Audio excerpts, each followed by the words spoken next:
Hi, I'm Crystal from Why to Be Fit, and today I'm going to talk to you about what is barre. So I actually have a lot of new clients ask me, what is barre? Will it be effective for me? And do you think that it's something that I should do? Will I like it? Well, a little bit about barre. Barre is a combination of different exercise modalities. So it weaves in yoga, as well as the movements of Pilates, and also the ballet prep moves that dancers do before they actually dance. So there's no dancing actually involved. That's one question that I answer a lot.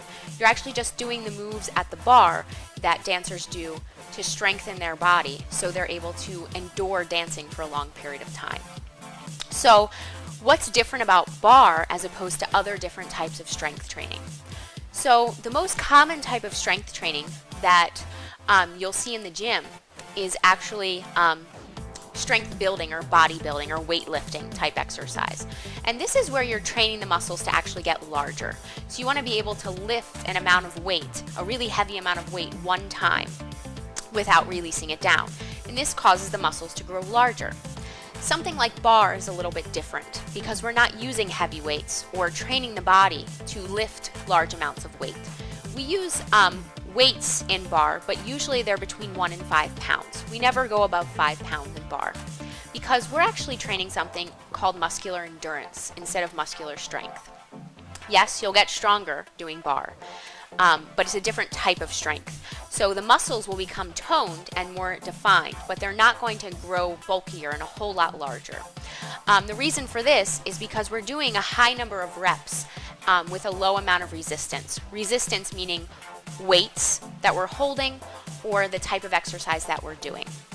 So when we train muscular endurance, it helps the body to be able to sustain exercise for a longer period of time, and this sculpts and tones and creates a long, lean dancer's look in the body.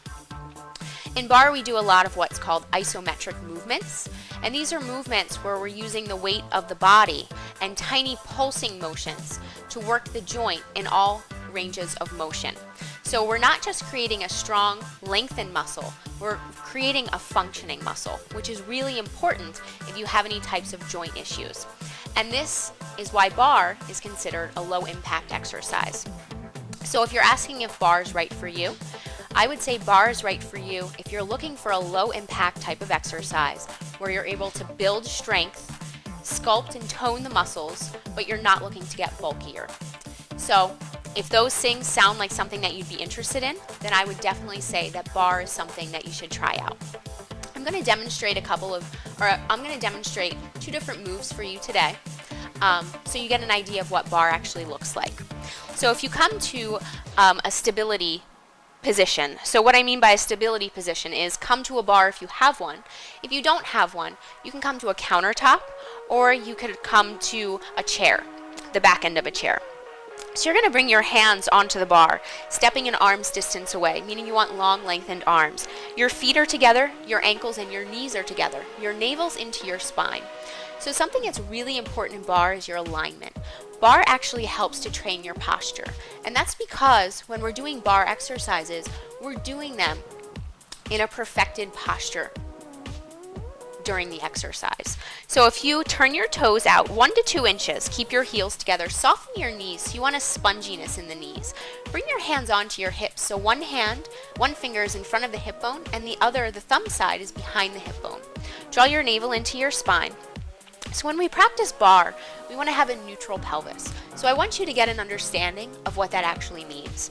So with your hands on your hips, tuck your hips forward. You'll feel the front side of your wrist engaged, trying to hold the pelvis in that alignment. That is a posterior pelvic tilt. Draw it back as far as you can. You'll feel the thumb side of the wrist engage. That's an anterior pelvic tilt.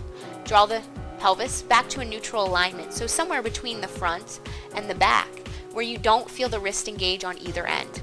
This is your neutral pelvis. This is the position you want to be in when you practice barre. When you find that neutral position, bring your hands back onto your barre. Your navel's in strongly to your spine. That's important because in barre, we're engaging the core for all of the exercises. Knees are soft. Bring that left leg back. Knees turned out, toes pointed, and then we're going to bend the leg. We're going to keep that knee turned out and the heel drawing up towards the seat. Your navel's into your spine. Draw your chest down towards your stability, lifting that left leg up, finding your breath, and then we're pulsing that leg up an inch, down an inch, up an inch, down an inch, lift, down 3, lift, down 4, we're going to 10, that's 5, up, down 6, lift, down 7, up, down 8, lift, down 9, up, down 10, and release. Shake it out. So this exercise you should feel on the outer seat. This exercise helps to carve the outside of the seat muscle. So it's really, really effective. Another exercise that I'll show you actually involves the arms. So when I talked about weights, these are 3-pound weights. So this is the mid-range weight. So in bar, we don't have to use weights, but the weights actually help to engage the arm and shoulder muscles. So you're going to bring your feet under your hips with your knees soft. Again, navel in, finding that neutral pelvis position. So if it helps before holding onto your weights to find that neutral pelvis, then do that. Navel in, you're going to bend your elbows, and it's important that you lock your wrists. You don't want your wrists dropping in or out here. You want a strong locked wrist. Navel into the spine. From here, we're bringing hands up to the shoulders and down. Lift them up, release them down. It's lift, down 3, going to 5, 4, up, down 6. From here, extending the arm out, turn the palms facing up, navel to the spine. Arms come up an inch, down an inch, up an inch, down an inch. Lift, down 3, lift, down 4, stopping at 5, and release. Releasing the weights down. So those are 2 different examples of exercises that we do in bar. So they don't look very intense, but if you try them out, you have to realize that we do them for a large number of repetitions. That's what's causing the muscular endurance, and it's causing the muscle to become stronger to be able to endure that. So if this sounds like something you might be interested in, I invite you to check out my postnatal fitness recovery program on my website, Why to Be Fit. Or you can also check out my online yoga and bar videos. The website is whytobefit.com. If you have any questions about bar or postnatal fitness or any other type of fitness, you can email me at crystal@whytobefit.com. Thanks.